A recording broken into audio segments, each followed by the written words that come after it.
This episode of A Pair of Bookends is sponsored by Dear Green Reads. They create handmade book sleeves and gift boxes for all your bookish needs. They also support small independent businesses and designers by working in collaboration with them. Head to our Instagram at A Pair of Bookends Pod for an exciting giveaway.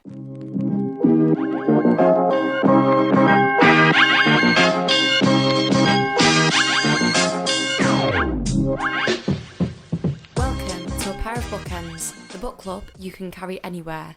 We are your hosts and hopefully your new bookish pals. I'm Hannah MacDonald. And I'm Lydia Clare. This month's book club episode is dedicated to Vladimir, the new and exciting debut novel from Julia May Jonas and published by Picador. Julia May Jonas is a playwright and the director and founder of theatre company Nellie Tinder. She teaches theatre at Skidmore College and lives in Brooklyn with her family. Vladimir is her debut novel. But before we get started, Lydia, what are you currently reading? As of right now, nothing.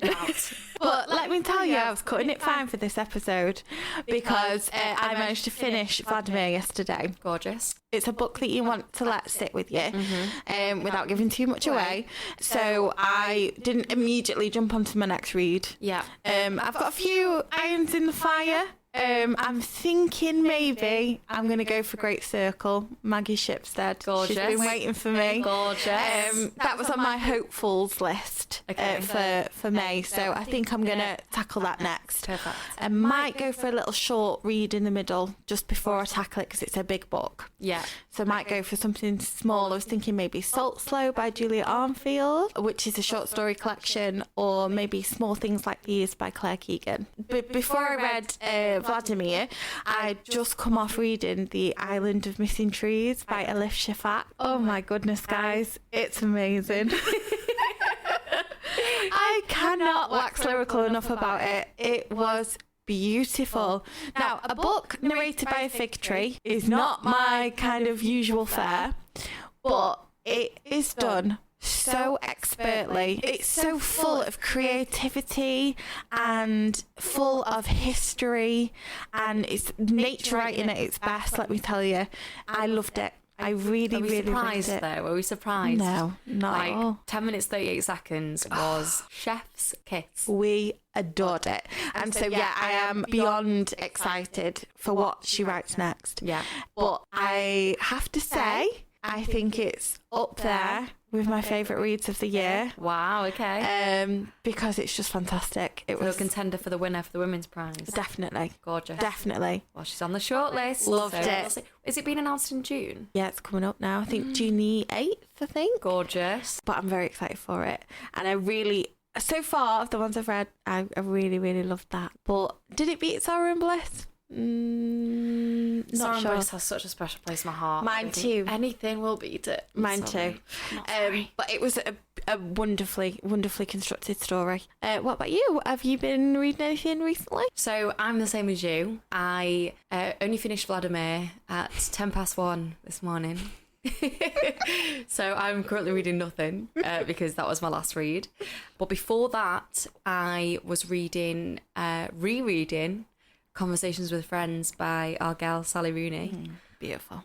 Loved the reread. That was actually, in my adult years, the first time I've reread a book. I was going to say, you're not a rereader, are you really? You're not a big rereader at all? Not at all. So this is my first time. How did you find it? I loved it, I loved it. And I felt like enough time had passed for me to not remember everything. When did you first read it? I think 2018. Oh, right. Okay, so it's been a chunk of time. A good chunk of time, yeah. There was, new things that I was finding and things that I maybe hadn't noticed before, and obviously I've had new experiences in those years that have passed since, so there's maybe certain things that might have affected me more, but I loved it. I mean, I love anything that Sally Rooney writes. I could read a shopping list and probably love that. But yeah, I'm so excited because the adaptation is coming out on Sunday. Okay, guys, time it. How long was that before she mentioned an adaptation? For you bookends that follow us along. But it's out on BBC iPlayer on Sunday, and so by the time this episode goes out, it'll have already been out, and I'm sure it's going to be a massive hit again. Mm-hmm. Obviously, Normal People was just, I mean, obviously it was during the first lockdown that Normal People went on BBC iPlayer and it was like huge. But I really think that she's kind of got enough of a fan base around her now that this will just, I can imagine there's going to be so many people tuning in on Sunday. I'm wondering what people are going to think as well, because I think a lot of people that watched, I know a couple of members of my family have watched Normal People. They're not readers. Yeah. So they enjoyed the adaptation very much. I'm wondering what they're going to think about Conversations with Friends, because it's such a different story in a way. It is, yeah. Whether or not they'll expect a kind of Marianne Connell type vibe, and how that's going to go down with people that are just viewers rather than the readers as well. Yeah, I am excited though to see what they do with it. I hadn't imagined. I think the casting is brilliant, but I hadn't imagined Nick to look the way he does. Nick looked different in my head. Yeah. He was like dark hair. Did he still look different on your reread? Yeah. Yeah. Yeah, even knowing what he looks like in the casting of it. Yeah, to me, he's dark hair, dark eyes. He's a bit older. Yeah. Because I think on the adaptation, the casting for that, they look quite similar ages, him and Francis, whereas obviously there's like a 10-year age gap. Yeah. So he looks a bit older in my head. But I'm excited to see what they do with it. I'm trusting them. I mean, I adored Normal People, and it's the same creators. I know Lenny Abrahamson is the director again on this one. So I'm expecting big things, and I'm really excited. And Sally Rooney knows how to write a good sex scene. Oh, let me tell you. I mean, the whole of Beautiful World, Where Are You? Yeah. Like, literally, I lived for the sex scenes in that. Same. I was like, oh, yeah, we're coming up to it now. The thing is, it's very realistic sex. Yeah, massively. But very sexy at the same time and very sensual. And I think that's so hard to get. Yeah. I am a cringer when it comes to sex scenes. Yeah, same. I am like, ugh. Like, please don't, because, like, especially when people like call it, like, I touched her sex, it was throbbing, and I'm like, right, okay, I need to just burn you. But I think that she does it in such a sort of realistic way that it kind of feels natural. It feels like a natural part of the narrative, and and I love it. I think if we haven't already waxed lyrical enough about Meg Mason's Sorrow and Bliss and about our love for all of Sally Rooney's books, then you can probably guess that any new book that they release, we will 100% be doing an episode on. Yeah. Like, guaranteed. There's no doubt about it. As soon as you see that coming out, you're just going to know that we're going to do an episode on it. So, but yeah, love my reread. Really excited for the adaptation. And yeah, maybe we could do... I mean, I'm trying to convince Lydia to do an episode on the adaptation, but whether she'll let me or not. I know this is a podcast about books, Lydia, but... I mean, she's coming beyond the remit. I think it'd be a nice exploration to explore Sally Rooney's work and the adaptations that come from it. Yeah. But anyway, shall we talk about Vladimir? Let's talk about Vladimir. Gorgeous. Lydia, would you like to intro it for us? I'd love to. So I'm going to read the blurb for you. Perfect. So it's described as a provocative, razor-sharp and timely debut novel about a beloved English teacher as she faces a slew of Me Too accusations against her professor husband from his former students. A situation that becomes even more complicated when she develops a sexual obsession of her own. And there's a quote from the book on the back, and it says, "When I was a child, I loved old men, and I could tell that they also loved me." So, Hannah, tell me, what did you think of Vladimir? So I really enjoyed it.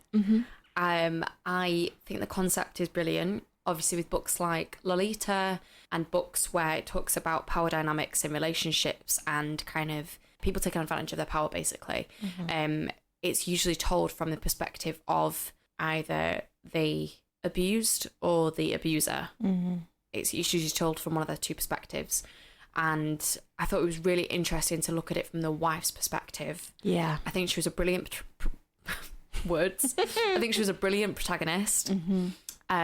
Really different to protagonists I've read before. Not entirely likeable. No. And I liked that. Yeah. We've spoken about this before on the podcast where as I think I said about there being a new wave of female writers writing I think it was when we were talking about Sorrow and Bliss, about a new wave of female writers in contemporary fiction where protagonists are being written and it's not your stereotypical female protagonist. Yeah. They're unlikable, they're complex, they have all these traits, and it's just what makes them human. Yeah. And I really liked that in this. And there was a really great thing that I read online earlier, which was about the book. And it said about how the book is kind of an exploration of the boundaries of morality up against the impulses of the human heart. Oh, wow. Yeah, Great. and I love that because it just articulates it so perfectly. Yeah. That is exactly what it is. And I think, you know, there are kind of nuances and there is a massive grey area about power and desire and how do you navigate the two. And lust and love and desire are just such complex emotions. Yeah. And like human impulses, and I thought it explored them so well. Yeah. And there was just so many twists in it that I just wasn't expecting. Yeah. I Blew mean, my socks. I was like, hang on. it wasn't the book I thought it was going to be. Not at all. I was like, hang on, what is going on here? What's the bits I would have liked to have been explored more? Yes. But overall, I did enjoy it. And I think for the perspective that it's told from alone, I would really recommend it. Nice. What about you? I enjoyed it. Gorgeous. I did. I didn't love it. Yeah. I didn't love it in the way that I thought I would. Okay. Because when I read the blurb, like I've just read to you guys, like it struck me as a certain type of book, and it is not that book. Yeah. So I think I struggled with, because I went into it thinking this is going to be a certain type of narrative, and then it wasn't. I was like, whoa, what's going on here? And so it took me a while to kind of get to grips with the vibe of it. Yeah, I don't feel that we got into the accusations as much as I would have liked. Yeah. I would have wanted to hear more. This is a spoiler alert, guys. We've given you a warning. Obviously, at the end, when the woman that's one of the accusers has come to speak to his wife. Yeah. Now, I'm confused. Do they mention the name of the wife, or is she unnamed? She is... Ooh, hang on. I think she's unnamed. How crazy is that I didn't even notice the whole way through? I'm pretty certain she's unnamed. Yeah, she is. She is. I'm 100% sure they don't say what her name I don't is. think anybody calls her by anything at any time. I don't think so. And I feel like that's purposeful, if she is. Yeah, she's very anonymous as a person, isn't she? Because that's interesting, because obviously the book is called Vladimir. That's about the man that she develops this obsession with. And obviously her husband is John. And I think that's a really interesting idea to toy with, that the women are always kind of these second thoughts in the middle of these situations. Yeah. Do you know what I mean? Yeah. Like they are kind of, it doesn't matter what the name is, it doesn't matter who they are. Whereas obviously this book is like told from her perspective, but it doesn't name her. I just think it's a really interesting choice. It is a very interesting concept. And I think that for me, again, with most of these kind of like dark academia books, I find it hard because they always come from a very privileged background. And so I do find it hard sometimes to relate on a level. Yeah. Because she's like going out and buying like 3 £30 bottles of wine and olives and bruschetta. Although I really enjoyed. I knew you would. I knew you would. I was reading it and like, this has got everything on it that Hannah would buy. I loved all the like shopping lists. I was like, I wish books would tell me more. What are they going out buying? It tells you so much about a person. It does. What are they going out and buying? It I does. want to know. And why was she buying roasted chicken? Why is she not roasting it at home herself? Because she's that privileged. She doesn't need cook. But yeah, so I found some issues I found with it, but I think overall it was compelling. I felt like I needed to read more. I needed to know what was going to happen, particularly with Vladimir and her obsession with him. And there's a scene in it where they go to her sort of like cabin place, and there's a scene involving some zip ties and a chain, and I just, at that moment, I was like, this book is just completely turned meat on my head. Yes, I was like, I felt what? the same. Yeah. What is going to happen? Yeah. And then the fact that this situation is resolved in a way that I didn't think it would be resolved. No. At all. I was like, what? Yeah. Okay. It took a really dark turn, and I was like, oh, okay, where are we going here? And I think it could have been a lot more adventurous in that sense. Yeah. It could have got really dark. But did she avoid the cliche by doing that? Did she bring it back and say, you know what, this is going to be realistic? Yeah. And to be fair, I thought the protagonist was like whip smart in the way she came out with all these like excuses. I don't know how she did it. How's she pulling these out the back? Like, she made it. I was like kind of okay with what she was doing. Yeah, it's strange. It really makes you start your own morals, and I love books that do that. But I also thought, you know, along the line of there being twists, because there are a few twists in the book, aren't there? There are. I did think when he said, "I know you sent those texts," I thought, okay. Where's this going to go now? Because I thought then it was going to take a dark turn in that he was then going to reveal that he's been onto her all along. Yeah. That he was then going to maybe attack her, or that he was then going to reveal that he was actually into this kind of thing, that he was maybe had his own obsession with her. I thought something else was going to happen, and it didn't but like you said, maybe it is clever in the sense that it pulls it back. Yeah. And it makes you think I felt it's like going down a certain constantly restrained itself. Yeah. I found it fascinating. Like we were talking before about Sally Rooney, I think why we love Sally Rooney so much is that she doesn't always give us what we want. Yeah. And I think that that's a really great thing that we're seeing in contemporary female writers at the moment, where they are toying with the audience in that way. Yeah. And that's exciting, isn't it? It's so exciting. And what I loved about the protagonist, and I'm going to keep calling her the protagonist because she doesn't have a name, and her obsession with Vladimir, was that when he was actually with her, she kind of didn't feel anything. No. And she was kind of a bit put off by it. It was the idea of Vladimir. And then when he was like off in a kayak, she was like, oh, now I feel turned on because he's away from me. And I can think about you. I think there is that, isn't there? Like, have you ever, like, you know, had fantasies about people before and been, you know, had these kind of thoughts of what could have been with somebody, something had gone ahead, or if you had if you'd pursued a relationship with somebody and then it hadn't been what you'd expected and it had disappointed you, like, I think sometimes the fantasy is more exciting than the real thing. Yeah. I think as well, like the scenes where she's with her husband, and her kind of sitting there, and I think there's a scene in it where she's like sat in the bath and he like walks in. And like he's like farting, and you know, it's just like your husband, you know. And I think the reality of him, she wouldn't want that same reality with Vladimir. She doesn't want him to be a person. No, she wants him to be a figure. Yeah, she wants him to be a fantasy. Yeah. And he's actually a real person with flaws. Yeah. And as the narrative goes along, you see her realise this. He's a bit self-obsessed. He looks at himself all the time. He's very aware of the language he uses. These little flaws that come out in a relationship when you've been with someone for a while and you think, oh, God, you drive me mad.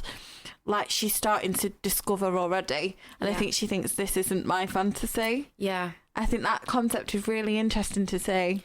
There were a lot of moments in there where I kind of was unsure on the characters and like who they were. Like motivations. Yeah, what their motivations were and whether they were the person that I thought they were. So like there was a really strange moment for me where she showers with her adult daughter. Yeah, peculiar. And I was like, what is going on here? Like, who are you as parents? But then it wasn't strange. Yeah, I think. Do you know what I mean? It was like you thought it was going in a particular route, and you were like, "Hang on, I don't like what this character's doing right now." But then it would go off on a totally different. I think, especially the character of the daughter, Sid.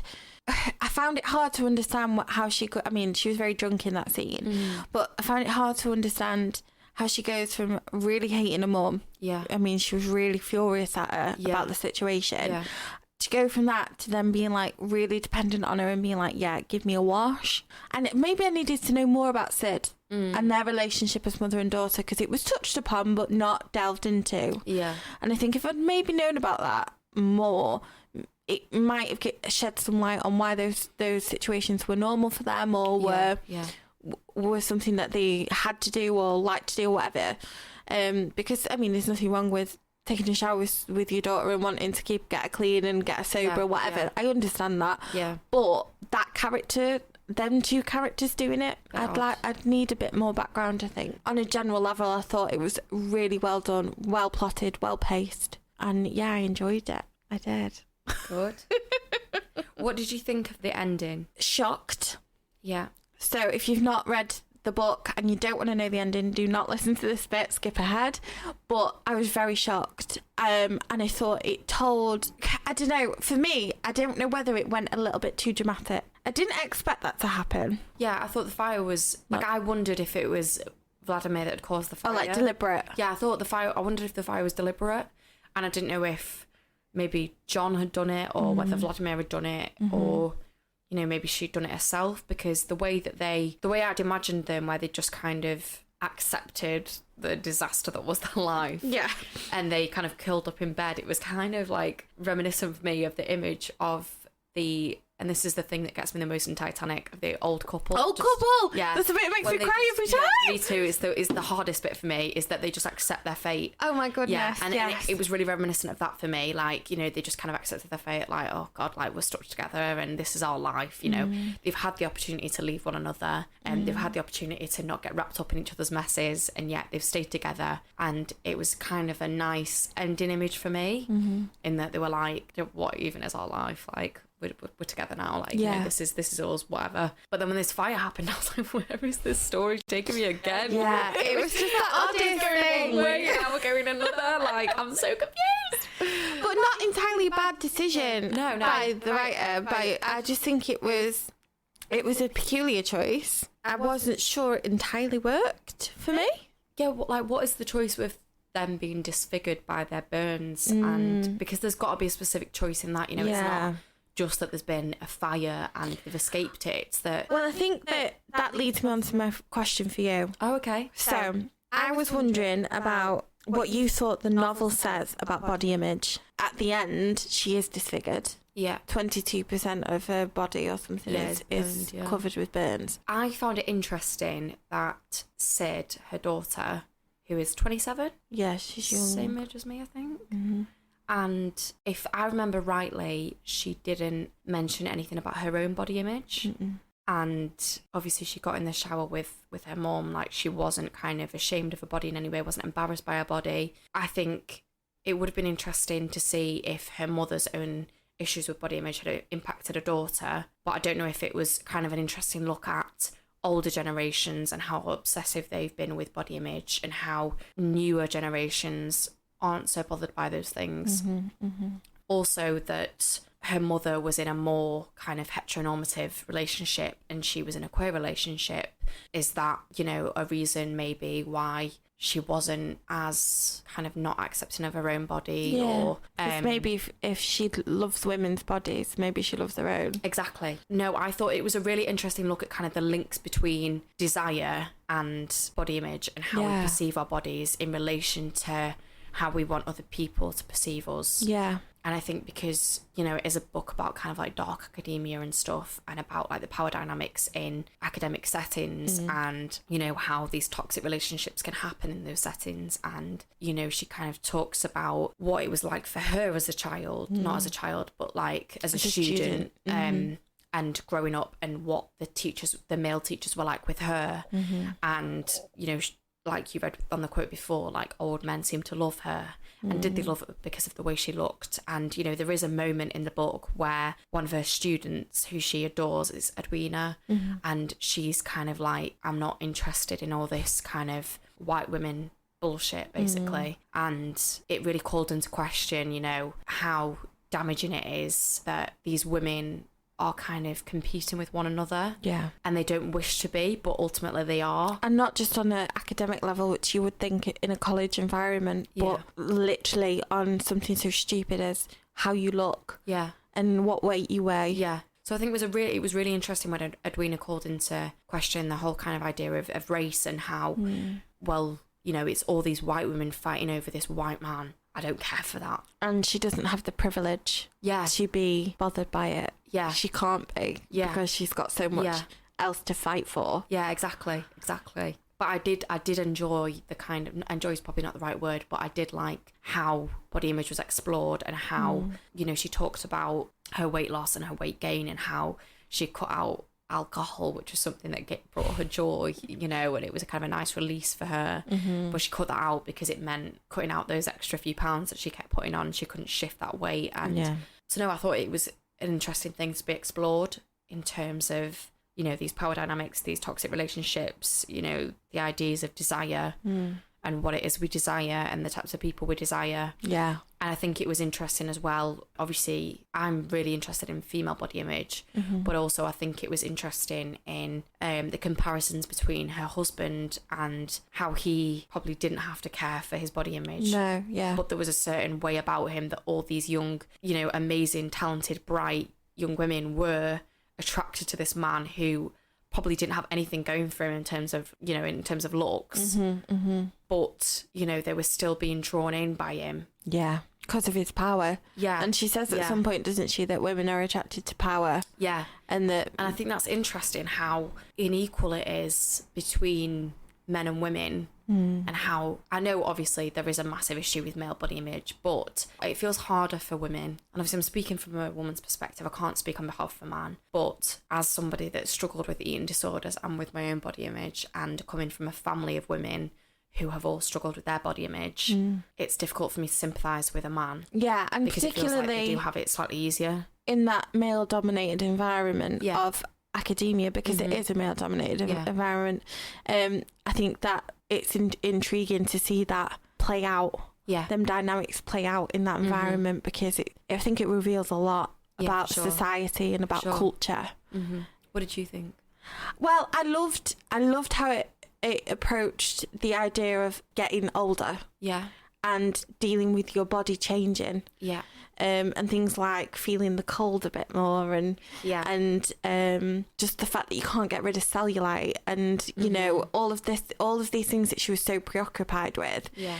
And I thought, you know what, we don't hear a lot about older women and the struggles that they face because of aging. Now, there's nothing wrong with aging, but we are told that we shouldn't age visibly. We should not look older. We should not, you know, you shouldn't have wrinkles. You shouldn't let your skin sag. You know, your boobs have to be pert. You have to be, you know, have no cellulite. You basically have to look like you did when you were 20. Yeah. When you're 60, which just is not physically possible. Yeah. And how that's so not the case for men. Yeah. You know, as men get older, they're distinguished, always a silver fox, or, you know, all of this stuff.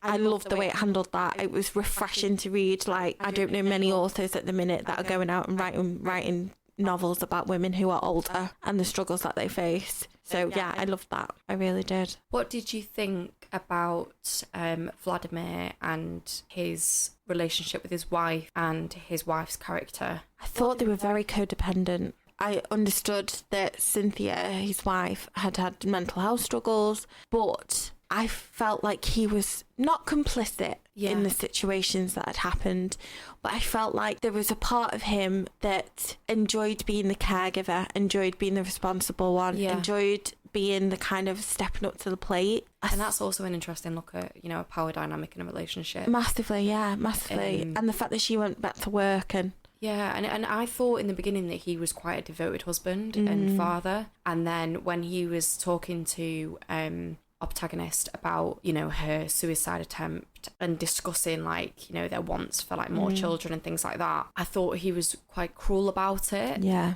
And I wasn't expecting him to be. So that kind of put him in a different light for me. Yeah. Because like, oh, okay, you're not the person I thought you were. And I think, like I've said a couple of times, you know, I really like that Julia shifts, you know, shifts the character's motivations and shifts how the audience's perception of that character. Yeah. And it's like, okay, you think they're this one person, but actually they're also this, and they're also this, and they're also this. She's great at kind of like letting you down. So you think, oh, he's really not. Oh, no, he's not. But we are complex as people. Yeah. So, you know, the complexities are real. and the hypocrisies as and the well. hypocrisies, yeah. I think that's really important because, like, I'm a massive hypocrite. I'm sure you are, in like, you know, in various aspects of my life. Yeah. Like, you think, oh, I'd never do that. Next week, you know, you're doing it. Like, it's just, you can't help it. It's a natural part of being a human. Exactly. And I think that it's actually really interesting to see that written. And you don't see it very often. No. Did you believe that Cynthia and John weren't having an affair? I didn't think they were. Oh, really? See, I thought they were when our protagonist and Sid had seen him entering the building and had seen that Cynthia was the one opening the door and bringing him in. I was like, wow, okay, like... I just felt like it was too perfect. I felt like it was there to give her the excuse to go. And I was like, there's something not right here. And I thought, this is a bit presumptuous. For a start, if that was my boyfriend or husband going into that room with her, I'd have freaking followed them. Yeah. And I'd have opened that door and said, what are you doing? Yeah. But I think that, it felt slightly like a plot device, slightly for me. Yeah. But also... I felt like she doesn't know enough to presume that that's happened, which it is revealed obviously to Vladimir as well. Vladimir says, oh, you know, you caught them, you know, in a compromising position. And she's like, and you're like, no, you didn't. Yeah. No, you didn't. Yeah. She literally just touched him on the hip. Yeah. So I was also gutted by the ending that we didn't see how Vladimir and Cynthia's relationship was resolved. Did he go back and tell her what he'd just done? Gone, aren't they? Yeah. And he'd obviously sent that message. So protagonist had sent the message to Cynthia from Vladimir's phone, and I wanted to know what her reaction was. I didn't want to know that they'd had a back and forth. I was like, what is the back and forth? Yeah. What's been said between you? How does she... what is she thinking? Does she know where you are? Does she know who you've been with? I wanted to know the answers to that. Yeah. I was really interested in their relationship, and I don't feel like I was given enough for that. You were left wanting. Yeah, for sure. And I know authors like to play with that, but I was like, why don't you just tell me what I know, but you know what we're like? We want to know every detail of every person. I want to know. Make the book 1,000 pages, please. Thank you. No, Lydia, let's not do that. You with the bloody Stand by Stephen King. I don't bloody think so, sunshine. I can't help it. I have got another question for you, Lyd. Oh, go on. You've got the book in front of you, so I'm going to ask you to pass me the book. Oh, all right then. So I'm just going to read this little section because it leads into my question. Vladimir was 8 years older than his wife. Well, the age difference shouldn't have bothered me. I was 5 years younger than my husband. 8 years is not such a great difference. And yet all women recoil a bit when a male chooses a younger woman as a life partner, even if everyone is a consenting adult and a power dynamic does not seem to be present. We know that the younger woman perhaps feels chosen, and the older man perhaps feels lucky. We know there's a sense of promise in the younger woman from the perspective of the man, and a sense of reverence for experience from the perspective of the woman. So I think what I wanted to ask was, obviously the book explores kind of power dynamics and age gaps in relationships, and how obviously Vladimir is older than his wife. John is older than our protagonist. I'm right in saying that, aren't I? Yeah. And obviously I was going to ask, how would you feel if this was a woman? But then the protagonist is older than Vladimir and she's trying to pursue Vladimir. And obviously John is pursuing all these younger students and these younger relationships. But how do we feel? Do we feel the same when it's a woman pursuing younger men than we would about an older man? I think it's interesting because normally I think that you would feel differently about it. Yeah. Because of the norms of society. We think that men pursuing younger women is disgusting, but a woman... Yeah, we think it's kind of predatory, don't we? Yeah, predatory, and that a woman is a cougar. Because there's a point in it where she gets some drugs and she pours it into a drink and gives it to Vladimir. Yeah. And this is essentially almost the equivalent of date rape. And I was freaking out. Yeah. I was like, this is not right. No. And I think that what Julia does really well with the narrative is she pushes those boundaries with you. So she says, you think that she's a cougar, you think that that's something to be applauded. Yeah. But look at what she's doing. It's predatory. It's the same as what John's done. Yeah. She's doing the same thing. Yeah. Granted, it's a little bit on a larger scale. You know, this obsession is predatory. And just because she's a woman doesn't mean she's not culpable, doesn't mean she's not responsible for those actions that she then takes. Yeah. And I thought it was a really interesting exploration of that. Yeah. What about you? Books like this really make me question like my own morals, and it's like, okay, so I would be kind of disgusted by an older man doing it. But then at the start of this book, I was kind of like, oh, it's okay. She's an older woman. And it was a bit sexy, wasn't it? Yeah. I quite like Vladimir. I was like, feel the same about a man doing this. Exactly. So why do I think that? But I like it when an author makes me question my own views, my own opinions. So I think, like, it is predatory what she's doing. And yes, drugging him was totally wrong. Don't agree with that whatsoever. Don't agree with her getting cable ties and tying him to a chair. Quite horrified by that. No. I mean, the reader in me that loves a darker kind of twist in a book enjoyed that. Yeah. But me as a person was kind of like, this is wrong. Yeah, no, exactly. And it's like if those roles were reversed and it was John in the cabin and this young woman, say it was Cynthia, and he'd done the same to Cynthia, we would be furious. Yeah. And it's like, well, why do we feel differently? Because it's the female protagonist doing it.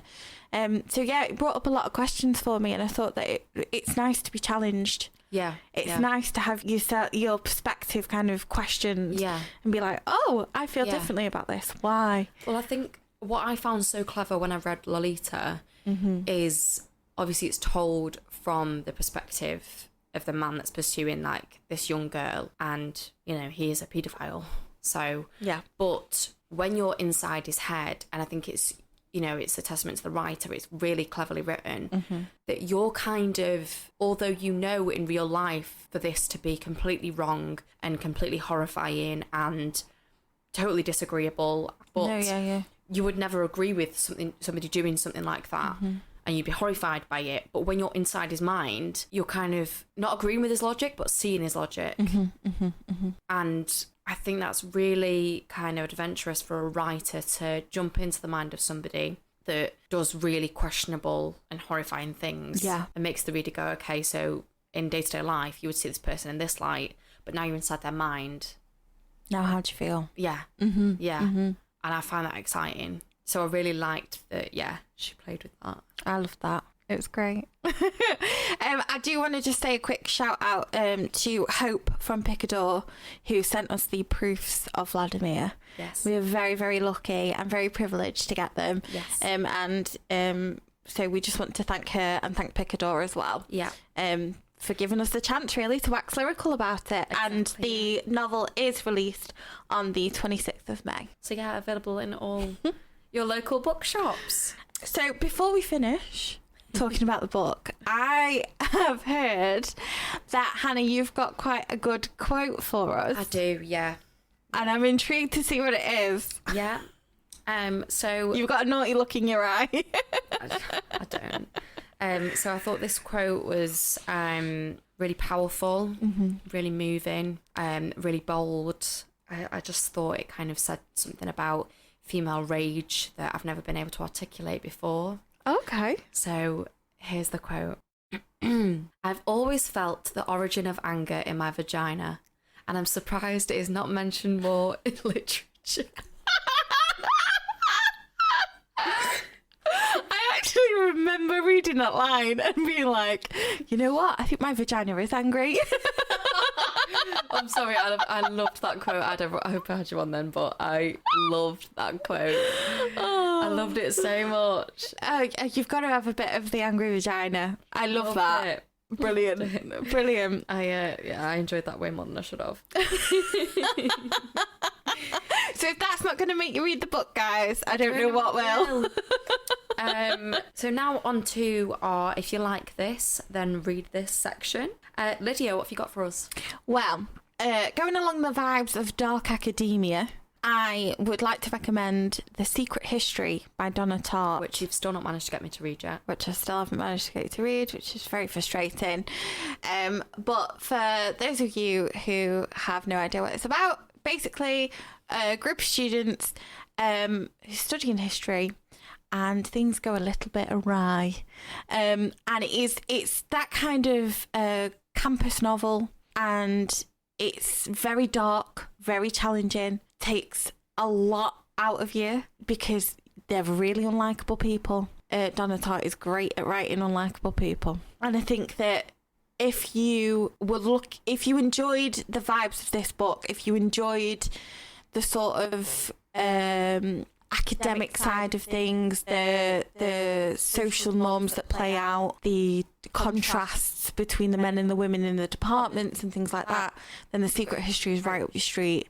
I thoroughly recommend it as somewhere to start. I also love The Goldfinch by Donna Tartt, so if you're going to start anywhere, start there. But yeah, Secret History fits in a bit more with this. How about you? So I wanted to recommend The Exhibitionist by Charlotte Mendelson. I read that recently, and I think it would be kind of good for this in the sense that it's a family drama. So it is exploring the family relationships, it's exploring the dynamic between a husband and a wife. They are both artists in The Exhibitionist, which is kind of similar to how in Vladimir they're both writers and they're both teachers. But in The Exhibitionist, there is that similar kind of toxic competitiveness between the husband and wife. And I know it's referenced quite early in Vladimir that there was a moment in their marriage where the husband, John, was physically abusive to the protagonist because of her successes. And that is very similar to the kind of abusiveness of the husband in The Exhibitionist. Ooh. He gets really irritated by his wife's success and doesn't like her to be more successful. Oh, wow. If she has any further success, he takes it as though it's an attack on him. Wow.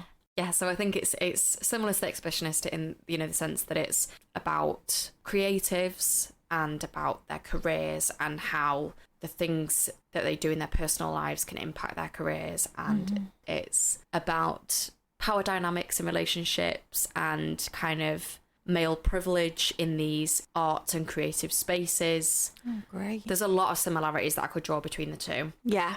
And I think we both had a recommendation for if you like this, then read this. Yeah. And that was My Dog Vanessa by Kate Elizabeth Russell. Absolutely. Which we both said we wanted to speak about. Yeah. Because it is very similar. Yeah, yeah. Especially in particular with the whole Me Too movement and sort of students who are realising or coming to realise that they've been in relationships or have been, well, there's no easier way to say it, but have been groomed into having relationships with people in power, such as teachers and professors and things like that.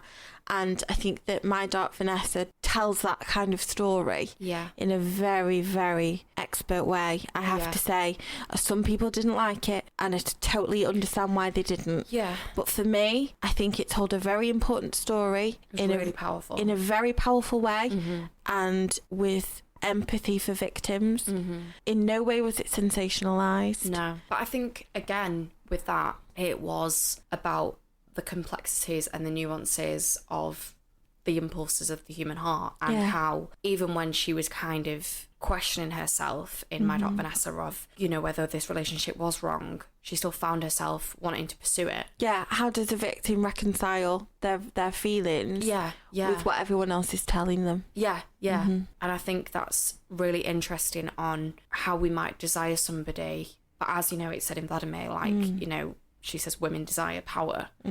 And it is just a really interesting look at power dynamics and how complex the emotions of lust and desire are. And this girl is taken advantage of, and, you know, how we perceive victims as well. Yeah, and how those formative years and how you're influencing those formative years, particularly in schools, colleges, university.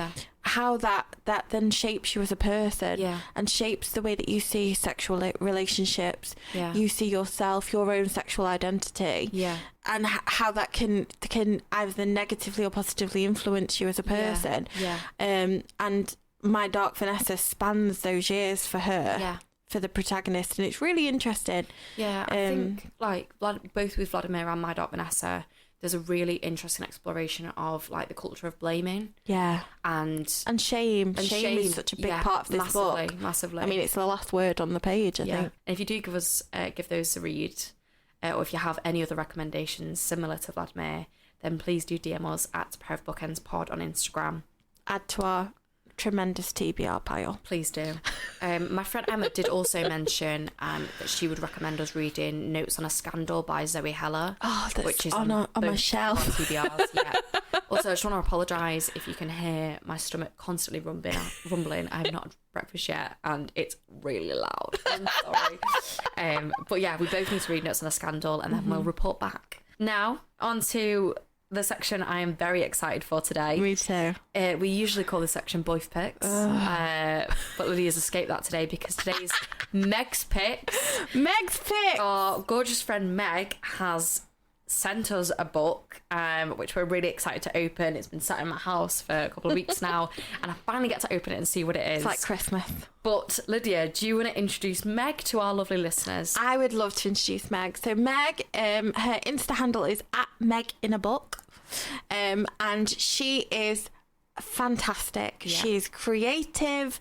She is lovely. She is our biggest advocate, let me tell you right now. She's always asking us questions. She's always involved with everything that we do. Yeah. And she basically begged me to to buy books, which so I was I like, love. go on that. then. I love that she was able to do that. But if please go and check out her Instagram, because her feed is beautiful. Her feed is absolutely gorgeous. She takes the best pictures. She writes the funniest captions. Yeah. She's worked in collaboration with a lot of publishers. Yeah. She gets a lot of proofs and arcs, and she loves to kind of. And her reviews are really thoughtful. Yeah, and she's very honest and open about what she thinks about books. And she's also a writer and a playwright, and so talented. And she also works as a bookseller. I know. I mean, it's like she's got the life I want. She's a jack of all trades, is our Meg. Right, I'm opening the package. I'm sure they can hear. Hear me rustling. Right. What is it? Wow. Okay. We've been sent two different ones. I'm loving this. Bloody hell, Meg. Okay. Cheeky Do you girl. want to talk about the first one? Yeah, okay. So, Meg is sneaky. You only sent one girl. She's sneaky. She sent two. Okay, so the first one I've got in front of me is Life as a Unicorn, A Journey from Shame to Pride and Everything in Between. That is by Amrou Al-Kadhi. I hope I've said that name right. So on the back, Amrou knew they were gay when, aged 10, they first laid eyes on Macaulay Culkin in Home Alone. Already obsessed. Fabulous. It was love at first sight. Amrou's parents weren't so happy. From that moment on, Amrou began searching in all the wrong places for ways to make their divided self whole again. Life as a Unicorn is a hilarious yet devastating story of a search for belonging, following the painful and surprising process of transforming from a God-fearing Muslim boy to a queer drag queen, strutting the stage in 7-inch heels and saying the things that nobody else dares to. Yes, baby. Can I say a quote from Russell T Davies on the front? You sure bloody can. I'm gonna die. He said, "It made me cry, it made me rage, and it made me hoot. It moved my heart and soul." Well, that's me sold. Okay. Don't need to know anything else, to be honest.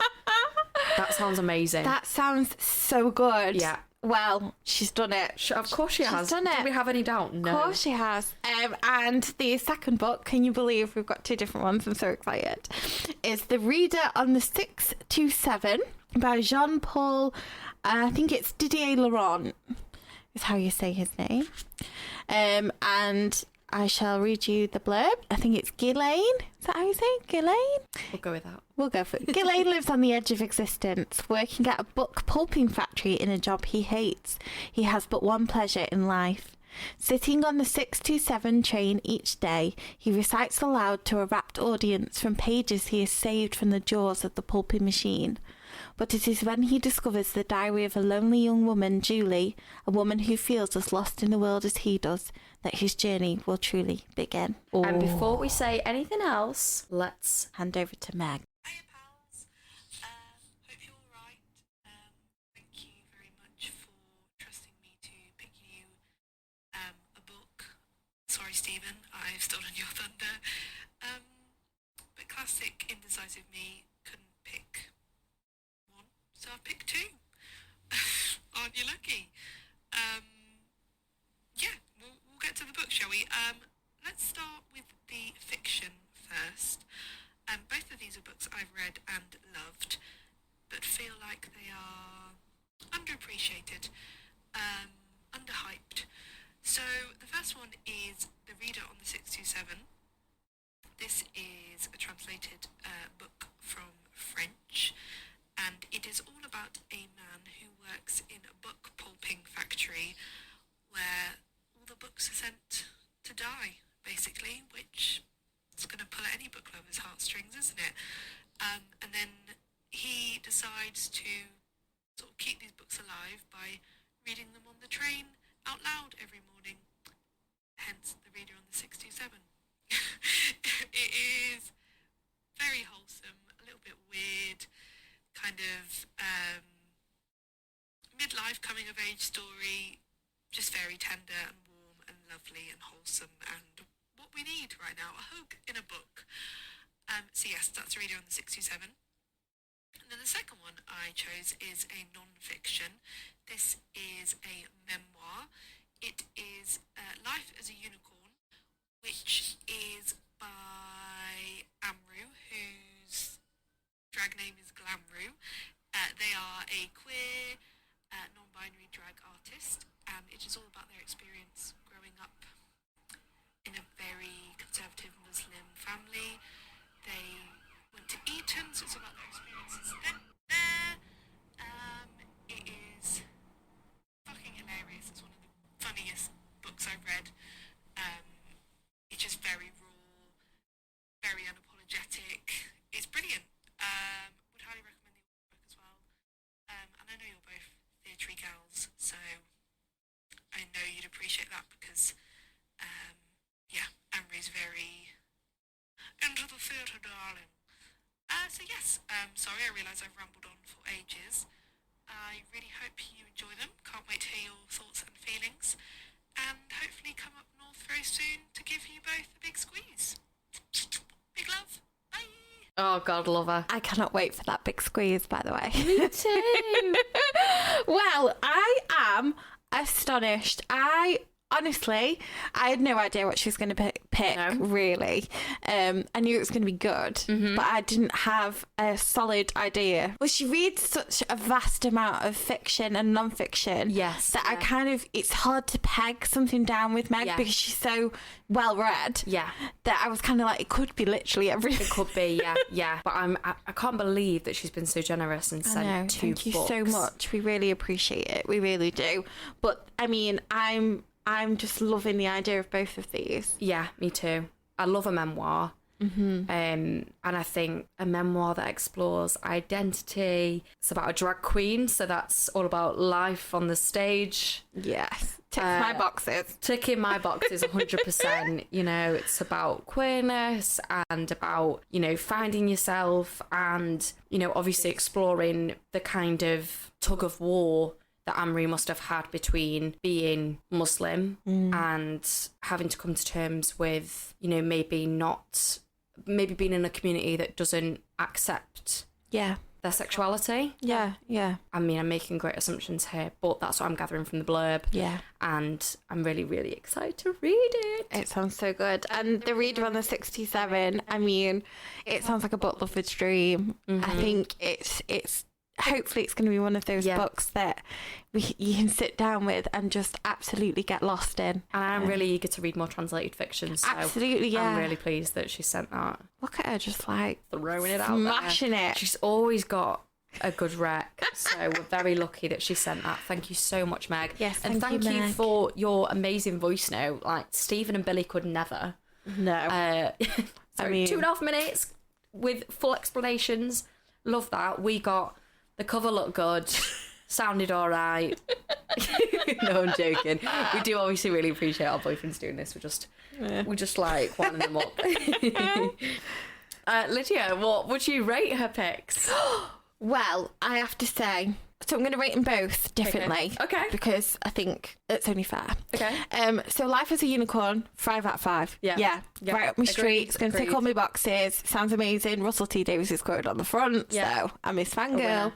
I think The Reader on the 627, I'm holding out.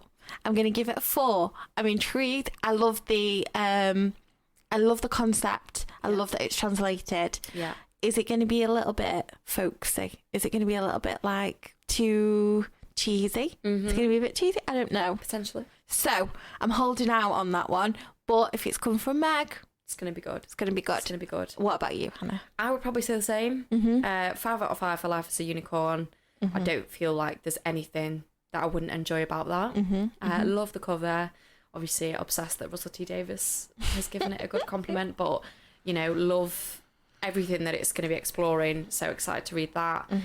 The Reader on the 627, bit more rogue. Probably wouldn't have picked it up myself. But I trust Meg.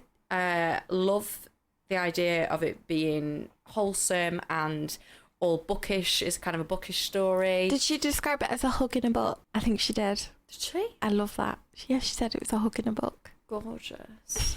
Well, there we go. Sold.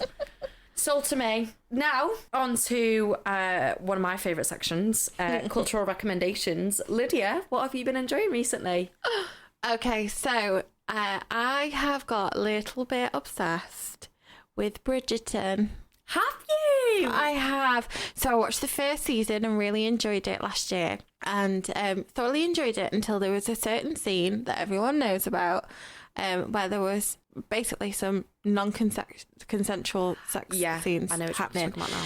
But I thought I'd give it another go for this second season, and I have loved it. Oh my goodness, have I loved it. It is sexy, it is fun, light, fluffy, utter nonsense, totally ridiculous. I'd never pick up the book because I think it would be total just absolute crud, but the music, the costumes, the just everything about it is just pure escapism, and it's almost like like reality TV, the way that people look down on it. You know, like it's not worth your time, when actually it's fantastic to just sit and watch some like people going at each other or something. Bridgerton for me is that. It's such great escapism. When I've had a really long day, I can put an episode of that on and I'm like, yes, this is brilliant. I'm so excited to watch the new season. It's so much fun, and the female protagonist in it, Kate, is the most beautiful woman on this planet. Kate Sharma. I don't know the actress's name. I've not looked her up yet, but she is absolutely gorgeous. She's like a goddess. She's a goddess. She's beautiful. So yeah, I'm kind of in love with her more than I'm in love with the male protagonist. So it says a lot about me. But yeah, so I've been enjoying that recently. Gorgeous. How about you? I have also been enjoying a series which I've now finished.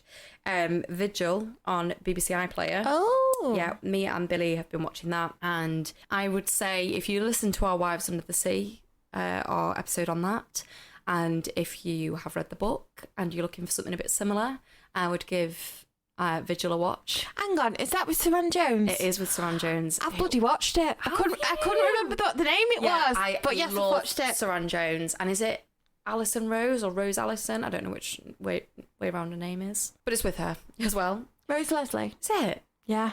Why did I think Alison? I don't know. It's Rose Leslie. Where have I got Alison from? Don't know. Different planet. Bloody hell, lads.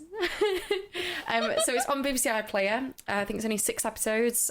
Set on a submarine, and it's there's been a murder on a submarine, and detective, who is played by Saran Jones, the Royal Navy's submarine, which is Vigil. She's sent down on that for what was originally meant to be a few days, then becomes 3 weeks, and she's investigating the murder on the submarine, and loads of things happen. I'm not going to give away too much. Oh, it's so twisty and turny, yeah, isn't it? It is. Loads of things happen.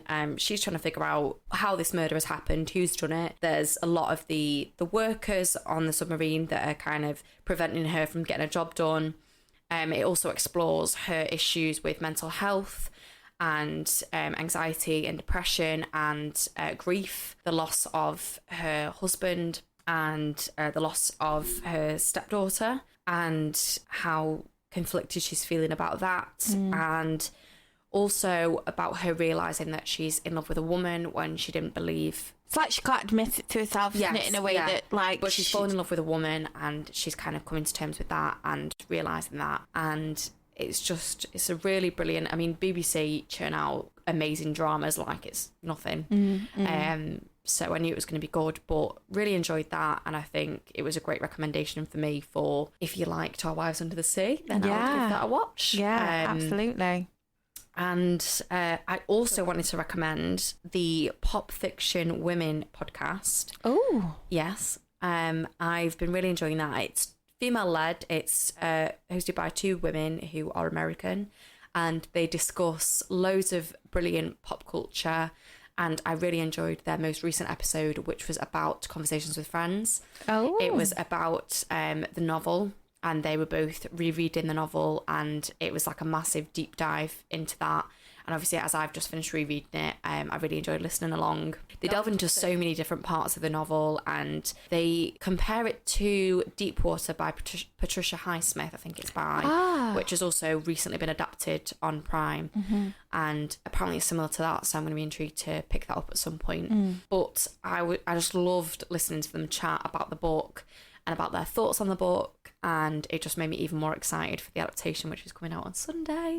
And I wonder if they're going to speak about that as well, because I know that in previous episodes they'd spoken about the book of Normal People and then about the adaptation as well. Oh, nice. They speak about like loads of great TV, films, books, so it's well worth a listen. It's good fun and dead interesting. Lydia, have you got any other recommendations for us? Well, I can't fully recommend it because I've not really got fully into it. Okay. But I watched the first episode of This Is Us. I am so happy. Yesterday. And within about 10 minutes I was crying. Standard. And it's got a fabulous reveal at the end. I won't ruin it in case people are wanting to watch the first episode. But it has tons of reveals throughout the whole series. I was like, what? I was like, this, and the writing, just everything about it, I was like, this is really good. Yes, like, the writing's incredible. This is really good. Yeah. Like, sometimes when I go into a series and things, particularly American TV series, I always kind of go, oh, like I have to get into it. It takes me ages. Literally within like the first couple of scenes, I was like, oh, I want to know more. Yeah. These are really unconventional characters. Yeah. These are people that are subversing stereotypes. Yeah. And the reveal at the end about how everyone was interconnected. Yeah. I was gobsmacked. Me jaw was on the floor. I was like, what? Yeah. And so I'm going to finish Bridgerton and then I'm going to just dive into This Is Us, I think, because I really loved it. I'd be really interested to see who your favourites are, because my favourites are Beth and Randall. I adore them so Okay, much. I've still not learned people's names. Huh? I've still not learned people's names. We'll see. We'll ask you in a few months what you think. But I'm excited to hear your thoughts. And yeah, so that'll be my next obsession. So get ready, guys, for the next 3 episodes of the podcast. We just continually recommending where we rename this. the podcast This Is Us. A tribute. Sit crying. Yeah. That it's ended. They've already filmed the last episode. Don't, because I've only just started. I don't want to know about the end. I don't want to know about the end. But that is all we've got time for today. I really hope you've enjoyed this episode on Vladimir. By the time this episode goes out, it should be within the couple of days of the book being published. So it will be available in your local bookstores. It's Vladimir by Julia May Jonas and published by Picador. Thanks again to Hope from Picador for sending us both copies of the book. If you did enjoy this episode, please do rate and review us on all platforms, as this helps to boost us in the charts. And please do share us with your pals, as this helps us to reach other bookends. But that's everything for today. Thanks so much for listening. Thank you so much. See you next time. Bye-bye. Bye.